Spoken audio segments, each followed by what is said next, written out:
Good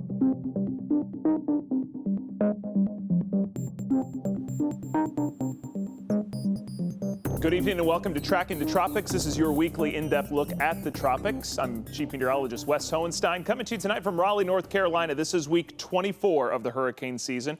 Just a little more than 2 weeks to go, and even though it's nearing the end, we've got a bit of drama as things wrap up. We're currently monitoring 3 storms out in the Atlantic, including Tropical Storm Eta. Tonight we will go down to the Florida Panhandle where Eta is expected to drift later this week down in the Gulf of Mexico. We'll talk with our friends in Panama City. But before we get to that, let's get to the very latest on Tropical Storm Eta. And it's been quite an interesting storm. This is the third U-turn the storm has made tonight as it's in the southern southeastern Gulf of Mexico.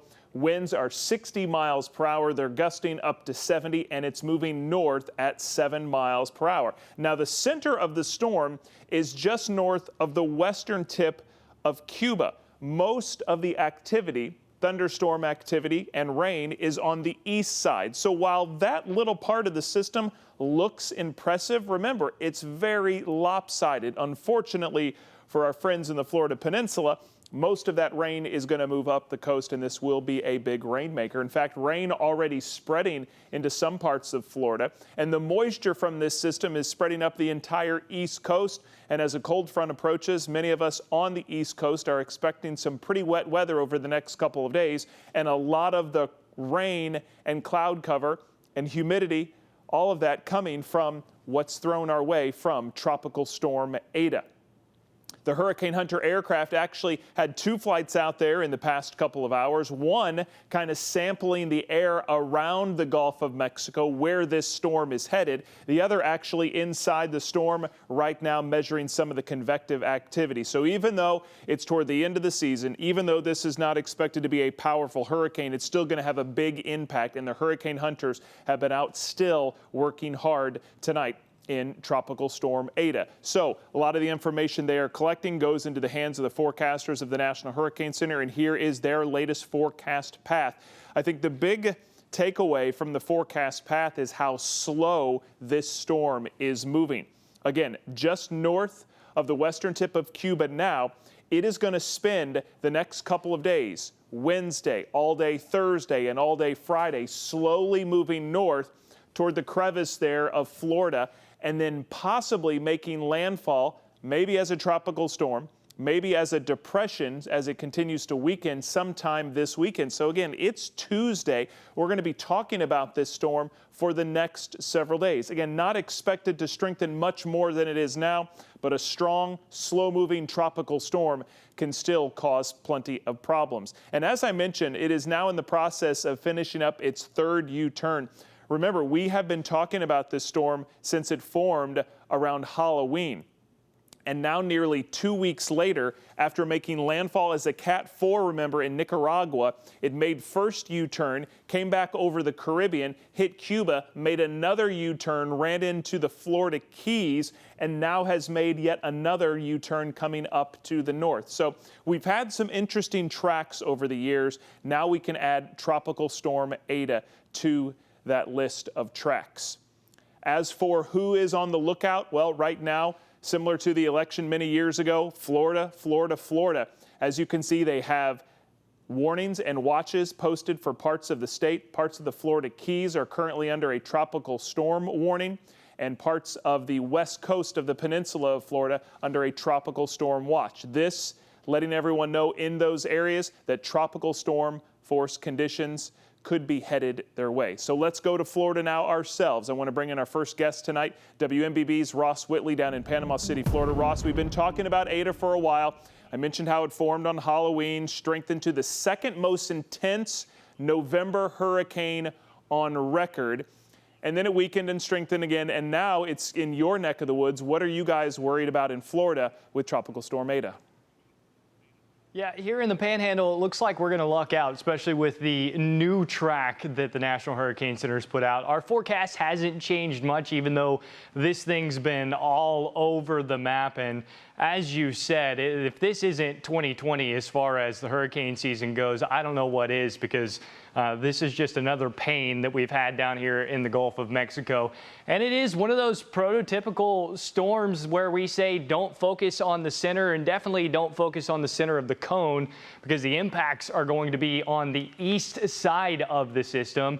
You've already pointed out Eta very lopsided on one side, with all of the wind shear out of the west pushing that convection and all of the actual activity onto the east side of the system. So while the center is over here, all of the rain actually on the east side and smack dab in the middle of where this is going, that's the peninsula of Florida. So this is going to be a big rain producer right up and down the coast. But here in the Panhandle, if you go due north as this storm basically is going to do, you won't see much activity here in the Panhandle for us. So we're going to kind of luck out. We're talking about breezy conditions here with shower activity as we go throughout this week, but thankfully a weakening storm as it goes north, not only because it's going to be running into cooler water, but because it's going to be ingesting dry air. It's going to be battling wind shear. All of those things are not a storm's friend. When you're talking about how, if you want a storm to strengthen, you want the storm to have high relative humidity in front of it, and you want it to have very little wind shear. That's not going to be the case. By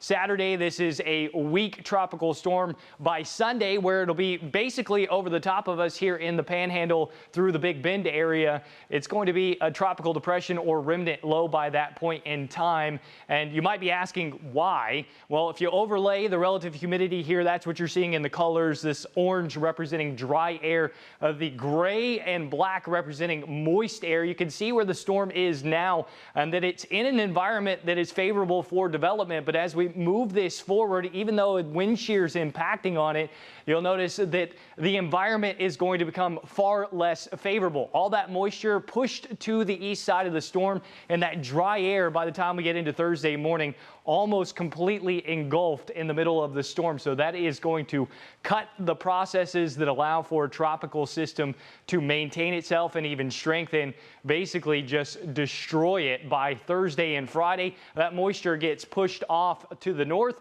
And for us here in the Panhandle, we're going to be talking about cooler, drier temperatures and much nicer weather behind this as a cold front comes in.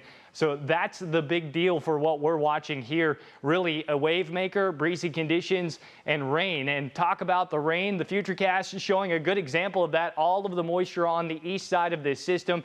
As we get into Thursday morning and that dry air is ingested, that pushes it off further to the north and east. And then it's all about the dry, cool air behind it. But the rainfall totals are going to be impressive, as we've already pointed out a couple of times now, that this is one of those systems where you don't say, hey, the center of the storm is the most important. This is going to be where the periphery of the storm is most important. And you'll notice that heavy rain staying on the east side of the system, and even up into the Carolinas, through central Georgia, up into the upstate of South Carolina, through the Piedmont. This is going to be a big rain producer there, as well as right along the Carolina coastline, all the way down to Jacksonville, because it's going to be interacting with this boundary. So big high pressure system over the Atlantic, Eta in the Gulf of Mexico. Those two are going to be working together to throw moisture all across the southeast. And you look at our FUTURECAST representing what our rainfall totals could be here in Panama City. And even though the center of the storm's likely to get very, very close to us, we might be talking about less than 1/10 of an inch of rain here, because that dry air just really chokes this thing out. All of that moisture stays on the east side. And the most impressive totals might come where this moisture gets thrown right up against that frontal boundary, probably somewhere right along the coastline, maybe up into the Carolinas, in fact. Ross, it's amazing to see that with a slow-moving storm, rainfall totals that could be that low. We all know what disasters Florence and Matthew over the years have been as slow-moving storms with rainfall totals in double digits. But slow-moving storms also really hard to forecast. Throughout this week, the computer models, even the cone, have been all over the place about where this thing could go because it's a slow mover. So, you know, why is that not going to be as big a concern for you guys this time as a slow-moving storm? Yeah, absolutely. As I've already said, the dry air just cutting this thing off on the western side of the system. We're just not going to be talking about a whole lot of moisture through the panhandle here. And we've seen multiple scenarios this week with the hurricane models, or spaghetti models as they're often called, that have just thrown this thing all over the place. We've seen it basically look like the meme on the internet where you just throw a ball of spaghetti on the map. That's what the spaghetti models have looked like for Eta this week. And that's because it's a weak, slow-moving storm, and the steering currents for models, they have to depict where the wind is going to push it from, whether it's going to be up in the atmosphere that the storm can tap into and move that storm, or if it's actually at the surface. In weak, slow-moving storms, well, typically they're forecast rather poorly because they don't move very much and the environment is moving around them. So you never really know what's going to grab onto that system and actually move it along until something does. And that might be something that wasn't forecasted very well, like a frontal boundary or just a slightly more amplified ridge or trough that is maybe even downstream from the system. So the couple of situations have been a stronger storm moves toward Tampa because the storm would be reaching higher into the atmosphere and the steering currents pushing it that way. A weaker storm maybe drifting back off to the west, and we're kind of in between now with the storm projected to go up into the Big Bend by the time we get into Friday and Saturday. But because that dry air is going to kind of choke this thing off by Thursday, it appears that the actual storm itself not going to be that big of a deal, at least as far as the wind goes, but the rain could be substantial. Typically, I use whatever model output we're seeing. That's because it's over a 3-hour period. That's what models usually use as rainfall rate. I usually say whatever we're seeing as far as output goes, you can easily double that as a possibility. So that would be your upward bound. So if you're seeing 6 inches in Jacksonville show up, it's quite possible that somewhere along the peninsula back up into the Carolina coastline could see over a foot of rain. Good breakdown of what we're talking about here tonight on Tracking the Tropics. I'm with Ross down in Panama City, Wes here in Raleigh, North Carolina. Tropical Storm Eta. There's 2 other storms out there, Ross, we're going to get to in a second. But I want to take a minute to look back. New study out in the last couple of weeks, and this focuses in on Hurricane Michael that hit you guys really hard a few years ago. This study, and this is something that's counterintuitive to a lot of what we've talked about over the years, about the rapid intensification of Hurricane Michael. This study says that cooler water is not always detrimental to killing off a tropical system, in this case Michael. Surprising to hear that, because we all know that warm water is so important for the life of a hurricane. The opposite isn't necessarily true with cool water, we're learning. Yeah, we've seen that a couple of times this year, in fact. I would have bet, my paycheck that Zeta was going to be a weakening storm as it moved into Louisiana. But in fact, it was able to use the outflow from a cutoff low as well as some cooler tropospheric heights. And I know I'm speaking fancy for those that are not weather enthusiasts out there. That just means cooler temperatures aloft with the troposphere being closer to the surface. So even though the storm for Zeta was moving over colder water, the outflow alone and that temperature imbalance that we would really refer to as more baroclinic kind of in atmosphere helped that storm not only sustain but even intensify going into landfall. And this study on Michael showing that now that's really something that we have to pay attention to. We always emphasize that intensity forecasting is kind of a shot in the dark. Because there's so many unknowns that go into how a hurricane strengthens, how a hurricane maintains strength, what really kills a hurricane as far as wind goes, and really what leads to that rapid intensification. The ocean heat content, which you often hear emphasized on social media by a lot of weather enthusiasts out there, it's not really all that in a bag of chips, to use a 90s term there. There's plenty more that goes into it other than just ocean heat content. There's a whole lot of things that can lead to that rapid intensification, and Michael is definitely a case study for that. Unfortunately, we were on the bad end of that rapid intensification. But interesting to see that not only wind shear, but that warm waters all surrounding the hurricane both went into the rapid intensification, and not necessarily the environment that it developed in, but the environment that it moved into helped all of those processes along. So that's pretty interesting study.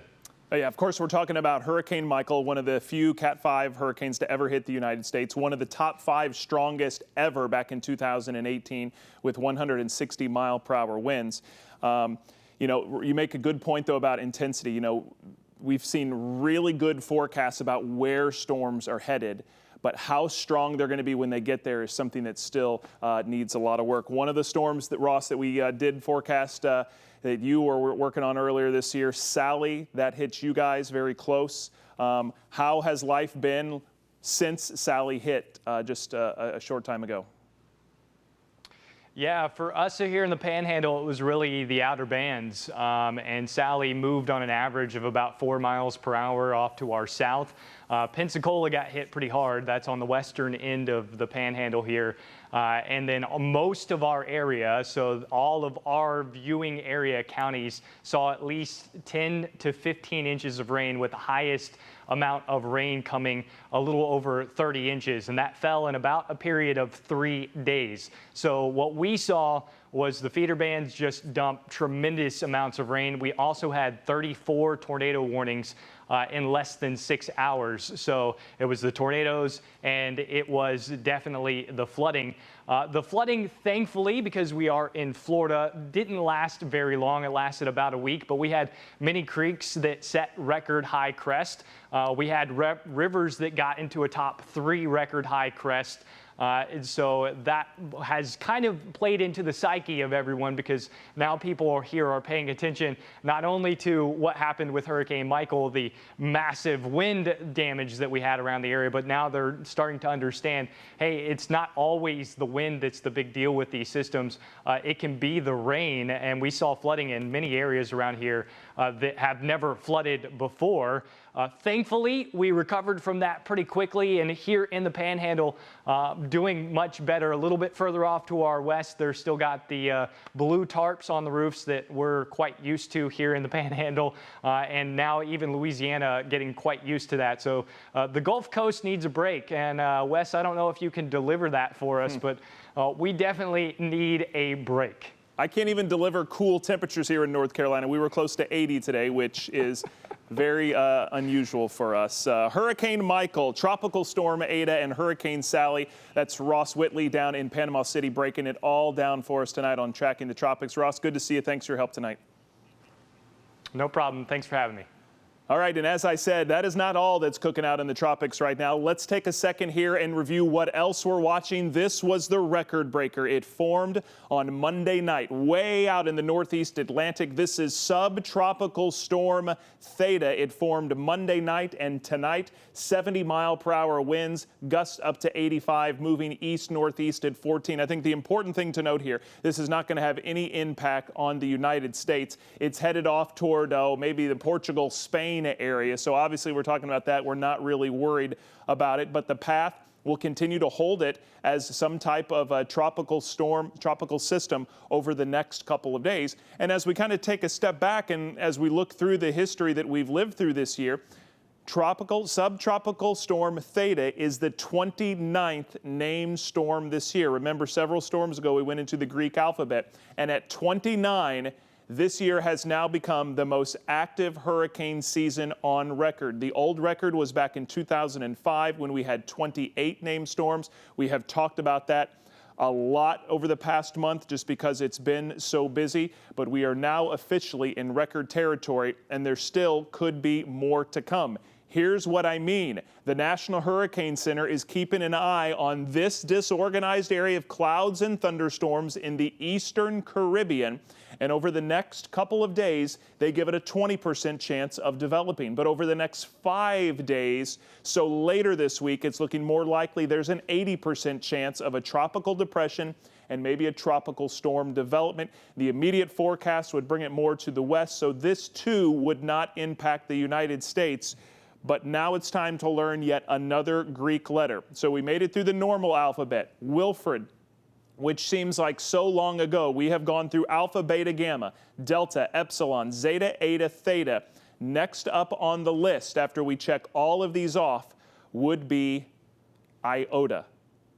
2020 is the busiest hurricane season on record, as we just said, and it's been compared many times to 2005. Despite it being so active, 2020 has not been as destructive.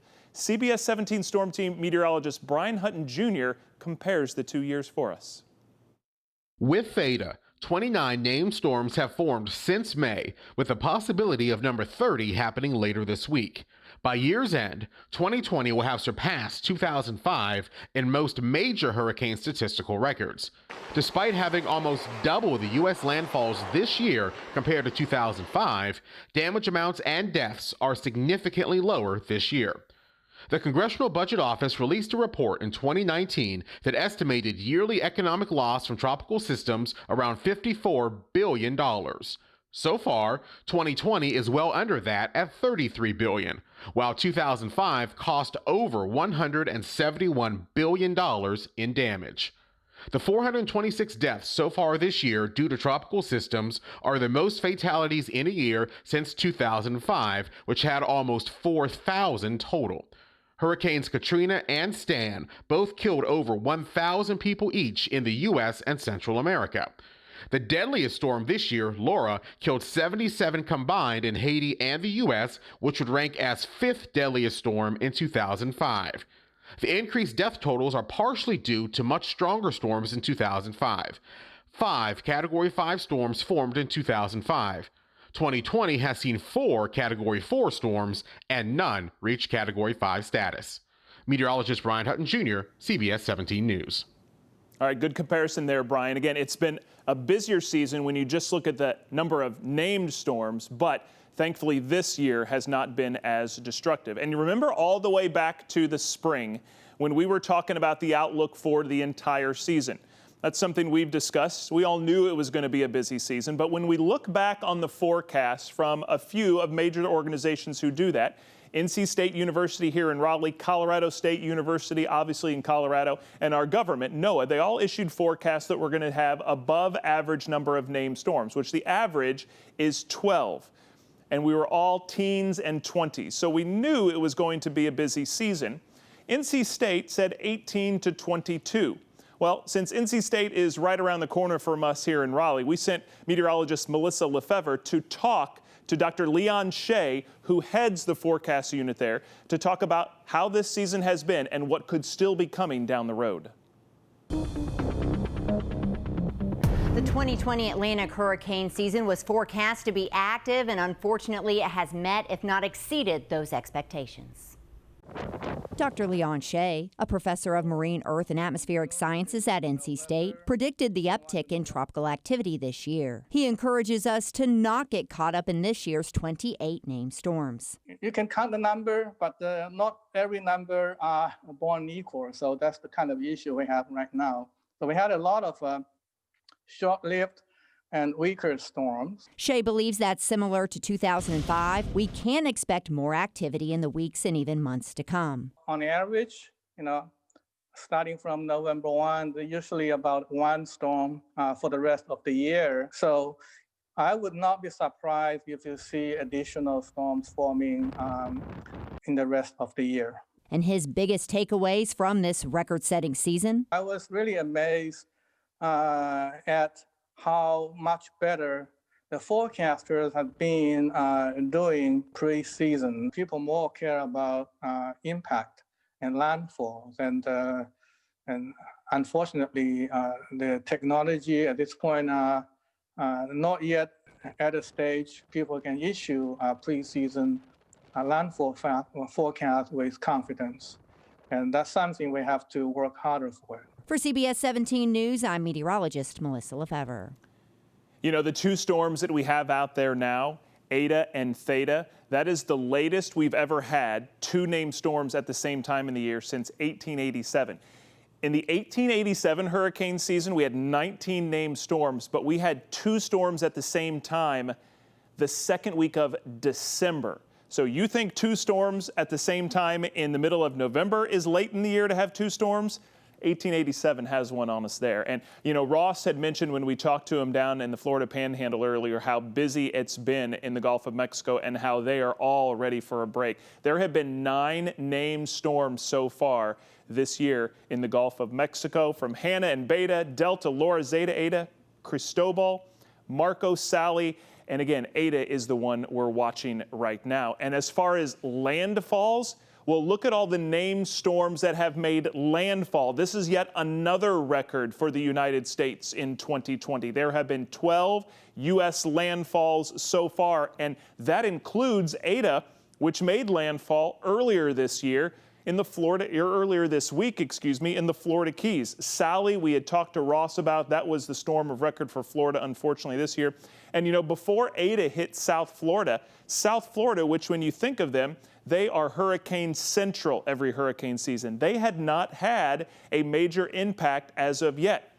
And then Eta came along earlier this week. So more records fall, but one of the things we're most excited about, there's just a little more than 2 weeks left officially in the hurricane season, which started on June 1st, ends on November 30th. Of course, this is hurricane activity over the years.